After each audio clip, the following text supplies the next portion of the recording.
Welcome to the Herd's official YouTube channel. Make sure to like and subscribe. Don't forget to check out the Colin Cowherd podcast, all of our NFL instant reactions, and more football content. Just think about what we've seen in the last week. The Packers, huge favorite, tie the Cowboys. The Bills struggle at home against the Saints. The Chargers lose to the New York Giants. And I'm going to throw this one in there. The injury-ravaged 49ers, who didn't even run the ball particularly well, go to SoFi and beat a mostly healthy Rams team, and Matt Stafford right now is playing better than any quarterback in the league. I mean, it was jaw-dropping to watch. I mean, my number one takeaway, if Kendrick Bourne, I know he went to my alma mater, if he is eating your secondary alive, we've said this now 5 times, time at the trading deadline for the Rams to go get a corner. There was not a single receiver or tight end for the Niners that entered last night's game who had a catch for the team last year. And think about this. This is not a great O-line. Mac Jones was gimpy, got hurt again. Christian McCaffrey didn't have a big rush night, so you didn't have play action to fend off. In the last 3 weeks, Daniel Jones, Jalen Hurts, and Mac Jones, 100 passer ratings. They're doing whatever they want to do. And to make it worse, the Rams have a good pass rush. This is not like you're sitting in the pocket all day. So the Rams, you can have flaws in the NFL. The Rams corners feel A.J. Brown has eaten once this year. It was against the Rams. He had more yards in the second half than he's had the rest of the games combined, I believe. So, and Kendrick Bourne, he's a good, solid 3 or 4. He's a 9-year vet. He's a total pro. But for him to kind of do whatever he wanted to, that is a major problem. Also, my second takeaway is the Rams are wasting an unbelievable year by Matt Stafford. This is his best year as a pro. You got 2 running backs, Kyron Williams and Blake Corum. Corum may be a bust. They have ball security issues. You got drop passes. I mean, the Niners special teams have been a liability for 3 years. It was the Rams special teams last night that were an absolute mess. So we entered the season, remember, we entered the season worrying about Matt Stafford's back. Yeah, you want to know why it hurts? He's carrying the franchise. 2 fumbles, 3 drop passes, a blocked PAT, a missed field goal, and then stopped on 4th and 1 in overtime. He is 37 years old. He has a career-high passer rating. The Rams are wasting this year. They are wasting it with Matt Stafford. And these running backs are a problem. And they drafted this kicker. And he'd been pretty good. But when the Niners special teams are fantastic and yours are struggling, you're in big trouble. So they're running backs, and Sean McVay, this is driving him crazy. He got rid of Cam Akers because he kept fumbling. Kyron Williams now, major issue. Blake Corum can't play. Another Michigan player behind that great O-line with the Wolverines and Harbaugh gets to the pros, doesn't look the part. But, I mean, to go into that game, Mac Jones, O-line's been struggling. Special teams have been a mess. Kendrick Bourne, who you have to rely on him. And Mac Jones is throwing darts. First drive on, throwing darts. He got hurt late in the game, got back up, did it again. Here's Sean McVay after. And we had a chance to close the game out, and ultimately it didn't go down for us. There was a significant amount of things, for us to even be in it, is a real credit to the resilience of the group, Jordan. But that's not winning football tonight. It is crazy in the last week what you see in this league. Everybody thought like Packers, they're just going to mow the Dallas Cowboys defense, and it is overtime, 40-40 tie. And Chargers lose to the Giants. That game is, and McVay's a great coach, and Stafford is unbelievable, and Puka Nacua, is he the best receiver in the NFL right now? He may be. But it just goes to show you, in this sport, you have got to have it buttoned up. If your running backs are fumbling in bad spots, 1 at the 1 and then deep in your own territory, and your special teams are faltering. I mean, the special teams in San Francisco have been a mess for 4 or 5 years. Like, they drafted a kicker in the 3rd round. They booted him this year. Eddie Pinheiro is apparently Jan Stenerud. Like, that kid hit a 59-yarder. That thing went 70. So, some nights, some Sundays in this league, you just scratch your head and you can't figure it out. J-Mac, The blazing 5 in 1 hour. It almost made me second guess my picks last night as I'm going through them. But that was one of those. It's one thing when the Chargers lose because their O-line, they have no tackles, and you're on the road. It is another when the Bills are playing the Saints and they're a huge favorite and they just play with their food and they look like they're bored out of their mind.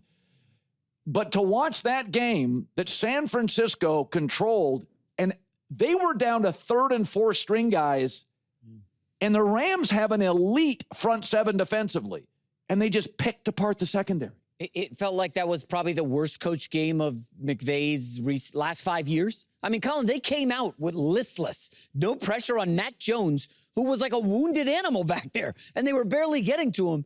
And then the cushion they were giving Kendrick Bourne, he's not beating you deep. I was just so puzzled by everything from the Rams, and yet, if he had just had Matt Stafford pass on 4th and 1 with the game on the line, they'd probably get it instead of, I don't know, running into Fred Warner. What are you doing? All night long, my takeaway was they'll come back and win it. They'll come back and win it. I felt all night, I'm like, listen, Stafford's on fire.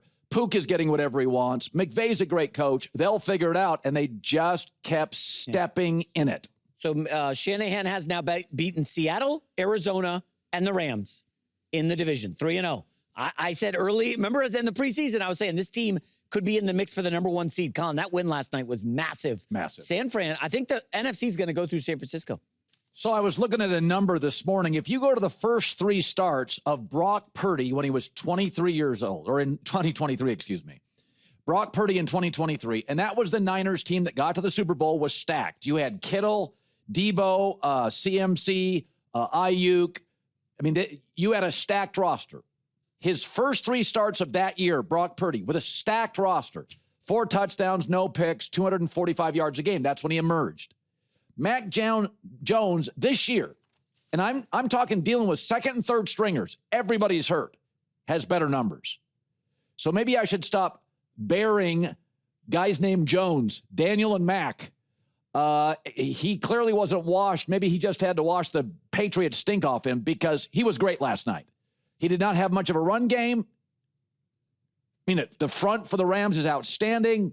In passing yards per game, San Francisco now between Purdy and Mac Jones has 2 of the top 3 in the league. And it just shows you the power of these great offensive coaches.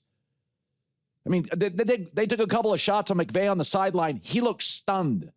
I mean, can you imagine if Kyle Shanahan ever got somebody with the size and strength of a Josh Allen or a Mahomes or a Justin Herbert? I mean, he took kind of thin, bordering on skinny, immobile Matt Ryan and made him MVP of the league, and they almost won a Super Bowl. But what he is doing with Mac Jones, and that's what I've always said, Mac Jones and Brock Purdy. I think Brock Purdy's better by that much. Brock Purdy moves better. I think Mac arguably has more velocity on his ball. But, I mean, they had no run game. They have a shaky O-line, and Mac Jones ate it up. So, and by the way, Kyle Shanahan, Mac Jones isn't being the substitute teacher. It's not a lightweight workload. They're asking, he leads the NFL in pass attempts with backups and getting banged around. So this isn't the substitute teacher that comes in and, you watch a movie in class in the 5th grade. Like, this is a real assignment. He is forcing Mac Jones to lead the offense. My job was on the floor with this thing. I mean, in a league where upsets happen all the time, this won't qualify as a big upset, okay, because they're rivals and they're in division and the Niners are a great franchise. But this line was creeping up to 8.5 points. Okay, this line was bigger than the Cowboys-Packers line. So this won't qualify as an upset.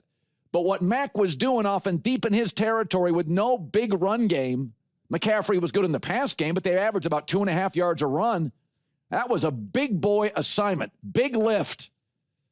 Here's Kyle after. I was real impressed. He played his ass off, man. Was unbelievable in the first half. Got banged up a little bit there in the second half and battled through it and protected the ball, going against that defense and throwing the ball that many times and not having a turnover and protecting like he did. I can't say enough good things about Mac. I mean, we're seeing this over and over in the NFL. Mac Jones, Daniel Jones, Sam Darnold, Baker Mayfield, to some degree a couple years ago, Geno Smith, is that you didn't get second and third chances in this league.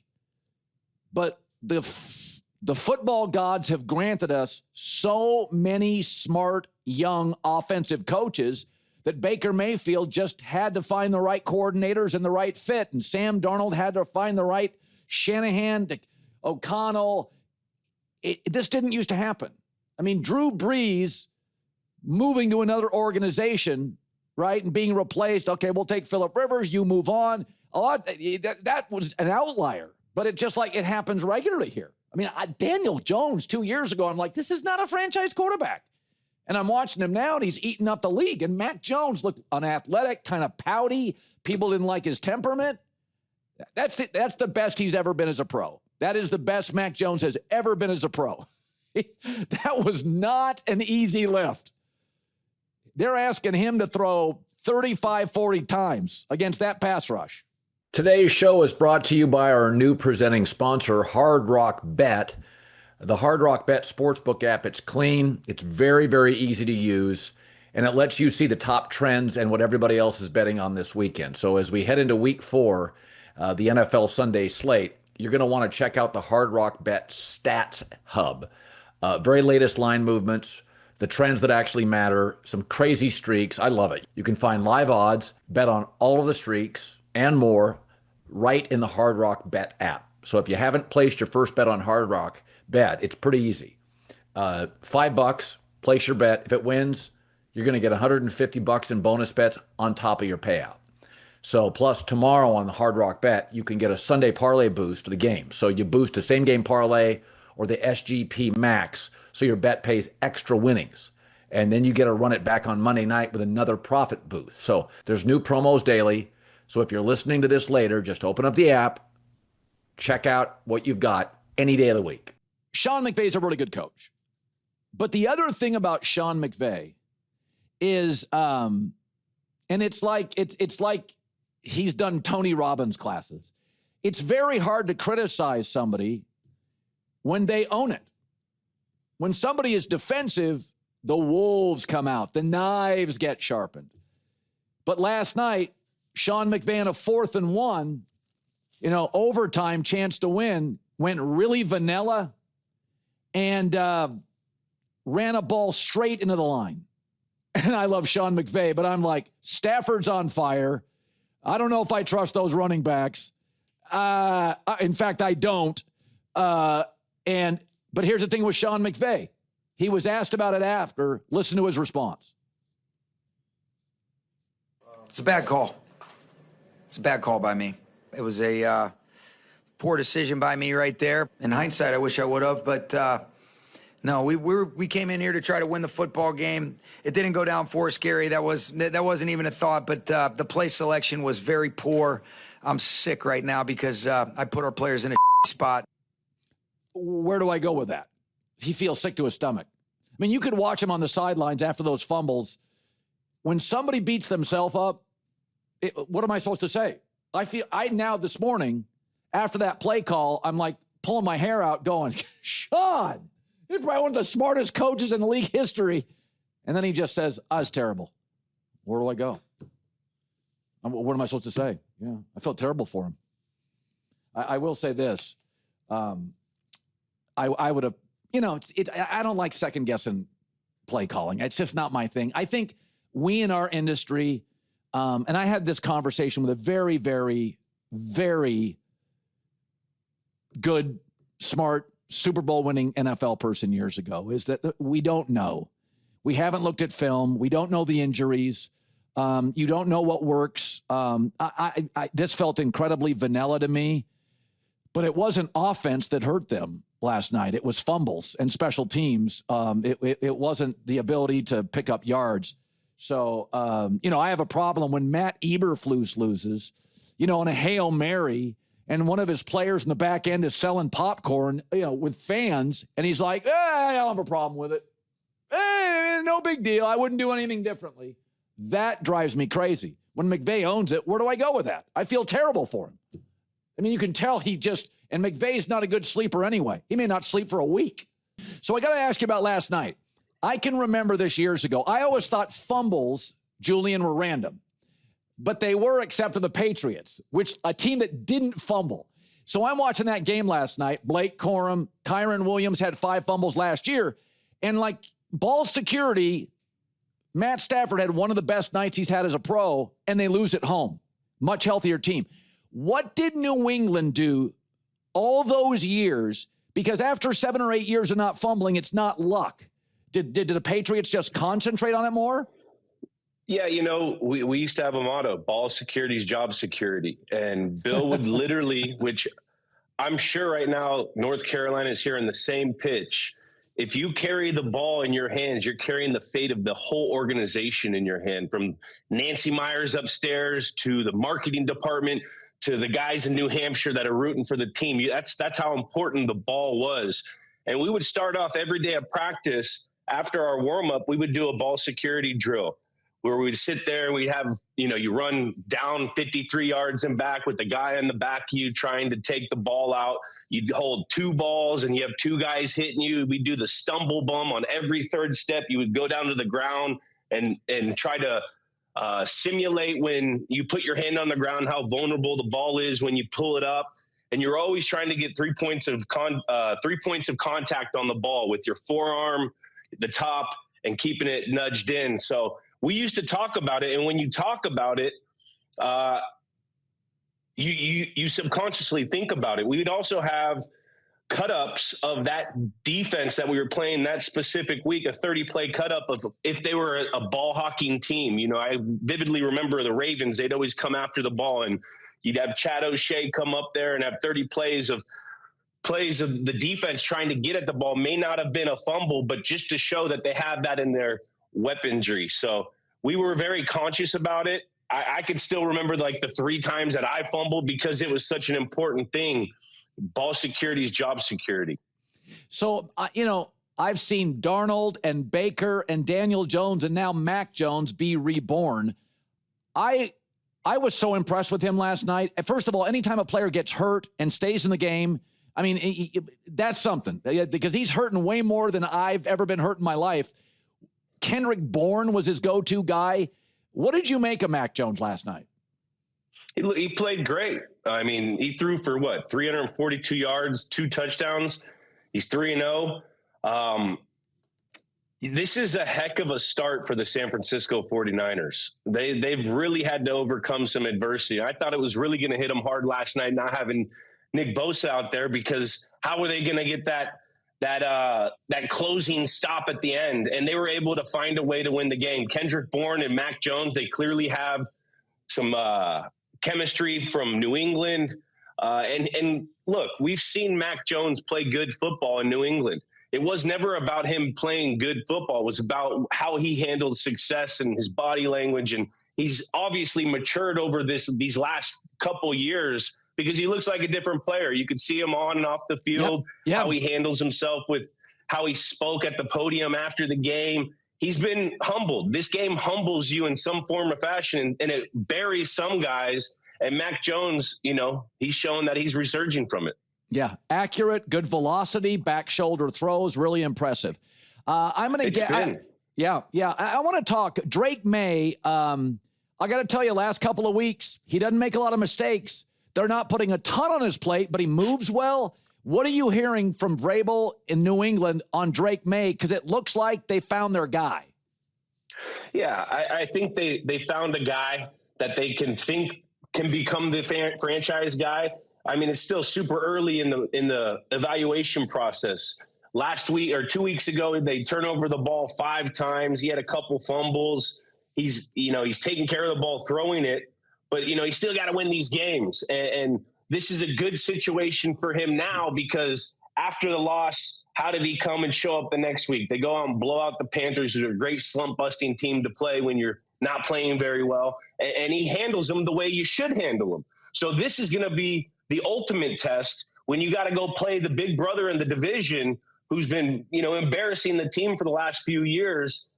And it'll be really interesting to see if he could carry over all the success he's had these last last week, not taking care of the football, making plays in the red area when, he has to, with his legs, not overusing his legs, not getting hit too much. Offensive line's playing well. I think that they match up very well against Buffalo, but they're going to have to play a mistake-free game to beat the Buffalo Bills. You can't go in there and turn it over 2 times, 1 time. They're going to have to play sound football. And if he can continue that, then you look at Drake Maye and you say, this is our guy. But he's still super early. He's shown signs, but you can still see that Vrabel's out there. They each challenging him to be a leader. He wants to see more. He's still a baby. He's still a baby. So it's been great to see some of the success he's had. And there's been great situations. Lose a game you should have won, come back, ignite the offense and play a mistake-free game the next week against the Panthers. Let's see how he rolls in against the Buffalo Bills, because this is the ultimate measuring stick for him.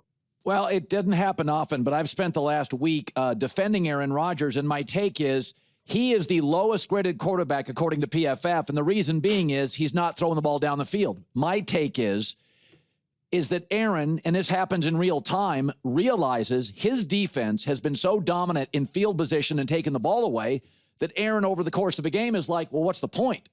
If we're running it okay, I'm not throwing the ball down the field. He's developed a relationship with DK Metcalf, who's a great player, but kind of an emotional guy, still very young. And my take is, and it's nothing against PFF or a grading system, but I do think a quarterback, part of his job is over the course of a game. If you're watching your defense take apart the other team's offense, okay, put away some of the, erase some of the big swings down the field. And I think people think Aaron's being conservative. My take is, no, he's being smart. There's no reason to take big swings. What's your take on his season? I agree with you 1,000%. This is what you signed up for when you wanted Aaron Rodgers, a guy that's going to get you in the right play. He's going to take care of the football, play situationally right on third down and in the red area. And that's what he's been doing. He's actually moved around a lot better than he has in the last couple years, too. Yeah. I mean, 2 years off the Achilles, he looks great, and he can still throw the ball. Aaron Rodgers has forgotten more football than probably 70% of these other quarterbacks. And the fact that he can go out and manage the game the way he has shows that. I mean, it's been really impressive. I think this is one of the biggest surprises of the season. Yeah. And, you look at them, and I think they're only going to get better because time on task together, they've only had 4 weeks. They didn't have a full off season. And good quarter. I remember Tom always used to say, the older he got, he would always say the game gets easier because he knows the answers to the test. It's if their body can allow them to do it, and his body can still allow him to do it. He understands that he doesn't need to take a big hit on a 2nd and 10 early in the game. Just throw the ball away. He's not going to put his team in jeopardy of throwing crazy deep balls in triple coverage because he doesn't have to, because like you said, his defense will get him a couple turnovers. Yep. He's playing the game the way the Steelers kind of used to play the game with Big Ben when Big Ben was rallying the team. You'd have 1 or 2 big plays, but it was always kind of a muddy game. Play to the defense, have a good couple special teams play. The Boswell guy is a great kicker. So he's got a lot of great things going in his favor. I'm super interested to see how he does in these next 4 weeks. So the Eagles aren't doing anything well offensively, and it's obviously not personnel. So Sirianni's not a big scheme guy. He's more the walk-around CEO, kind of the culture builder. So he's very reliant on his offensive coordinator. When he had Steichen, Super Bowl. He went to Brian Johnson, it didn't work. Then he's Kellen Moore, okay, it works. And now he brings in a new guy, it's not as good. So it could be a coordinator thing. But my question to you is, you mostly had the same coordinator. But from your experience in football, what's the difference between an okay coordinator and a great coordinator? Because Philly, based on their offensive coordinator, has been a different offense through the years. Well, I was fortunate enough to play with 2 really good offensive coordinators, Billy O'Brien and Josh McDaniels, which they had different wrinkles, but a lot of the same similar values of how they want to call the game. I still think this is early in the season for Kevin Paluto or Kevin Patullo and this offense. I mean, they've only been together for 4 games. Last year at this point, we thought the Eagles were not going to make the playoffs. Whether they 1-3 or 2-2, they weren't playing good until that bye week came. So I still think that they're trying to figure out their offense, what they are and their identity this year. I mean, and that takes a while. I mean, they're still 4-0. They're collecting wins, and winning ball games when they're not playing their best. So you can anticipate that they're going to figure out, all right, well, we do these things very well through the first 4 weeks. We don't do this very well.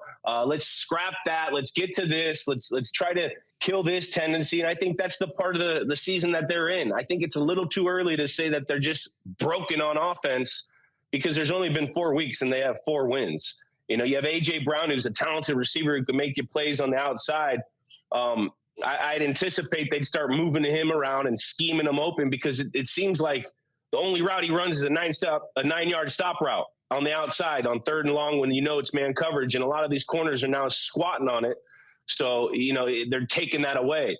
I think a good offensive coordinator, they'll start moving AJ around, trying to get him the ball early to get him happy, because you got to keep him happy. I'm still kind of broken on how to evaluate the Eagles team, because last year I thought all the distractions were going to be a lot, and they won the Super Bowl. It seems like they're going down that same road, but they're even better this year than they were through the first 4 games than last year. So let's just keep on watching this thing out and see how it unfolds. I think they'll continue to get better.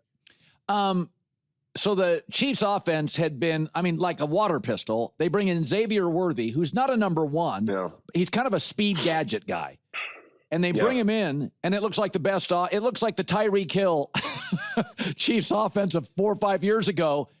And I'm like, well, Worthy's not a number 1. He is kind of a gadget guy, but it does illustrate when you bring in an over-the-top player, it opens up stuff for even running backs.